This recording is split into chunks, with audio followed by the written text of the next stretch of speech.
Hoje, a gente vai analisar de perto o último relatório da Petrobras. E olha, os números contam uma história bem interessante. É uma história de recorde atrás de recorde, mas ao mesmo tempo de uma virada de chave, uma aposta bem grande no futuro. Bom, para começar, vamos direto ao ponto. Esse número aí. No terceiro trimestre de 2025, a Petrobras simplesmente quebrou tudo. Atingiu a marca histórica de 4,54 milhões de barris de óleo equivalente por dia. E só para deixar claro, esse não é só um recorde, é o maior volume que a empresa já produziu. Ponto. Pois é, um número desses não acontece por acaso, né? Não é um pulinho, é um salto gigantesco em termos de operação. E aí fica a pergunta: como é que eles fizeram isso? O que está por trás desse resultado? É isso que a gente vai ver agora. Bom, a resposta para essa pergunta está lá no fundo, mas bem no fundo do oceano mesmo, naquela joia da coroa da geologia brasileira conhecida como pré-sal. Olha, esses campos do pré-sal são, sem dúvida, o grande trunfo da empresa. E nesse trimestre, eles simplesmente brilharam. Foram responsáveis por 2,56 milhões de barris por dia só da produção própria da Petrobras. É uma quantidade absurda de óleo vindo de lá. Mas calma lá, o sucesso do pré-sal não é só mérito da natureza, não. Para tirar todo esse óleo de lá de baixo, precisa de muita tecnologia. E a grande estrela dessa história é basicamente uma fábrica flutuante gigantesca. É o famoso FPSO.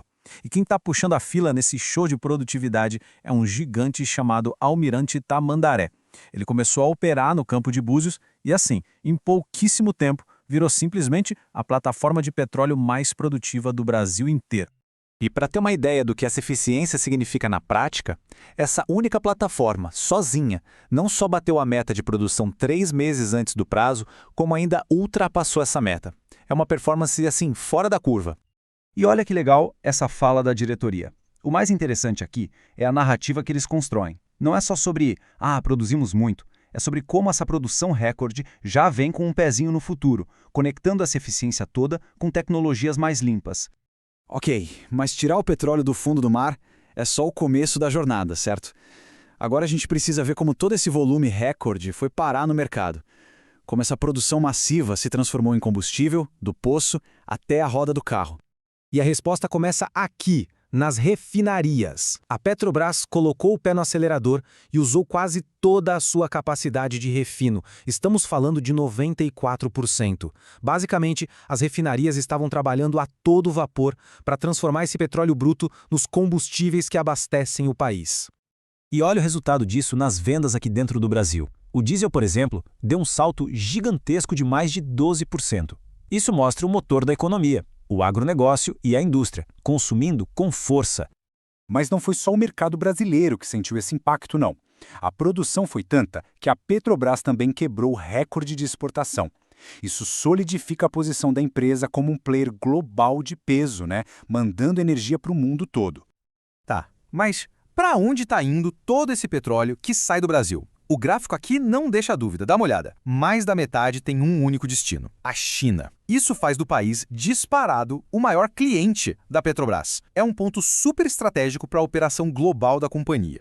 Mas, como a gente falou no começo, essa é uma história de duas velocidades. Porque ao mesmo tempo que a Petrobras domina o cenário de combustíveis fósseis, tem outro motor sendo ligado com força, o dos investimentos em energia de baixo carbono. A empresa está pisando fundo nisso também.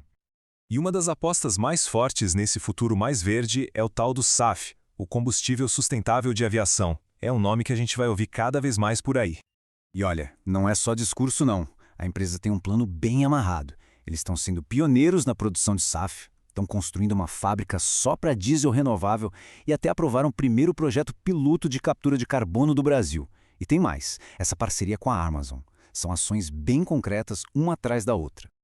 O mais importante aqui, e a fala do diretor deixa isso claro, é a ideia de sair na frente. A estratégia não é esperar o futuro chegar, é criar hoje um produto que já atenda às regras que o mundo vai exigir amanhã. É colocar o Brasil, como ele diz, na vanguarda dessa corrida. Então, beleza. O que a gente tira de tudo isso? Se a gente juntar todas essas peças, a imagem que aparece é a de uma empresa que está funcionando com um motor de 2 velocidades. De um lado, a gente tem uma máquina de combustíveis fósseis rodando a 1000 por hora, quebrando recordes. Mas do outro lado, e ao mesmo tempo, ela está ali, tijolo por tijolo, construindo um novo negócio, um negócio de baixo carbono. já pensando lá na frente. Resumindo a história toda, o que a gente vê é uma empresa fazendo um malabarismo estratégico super complexo.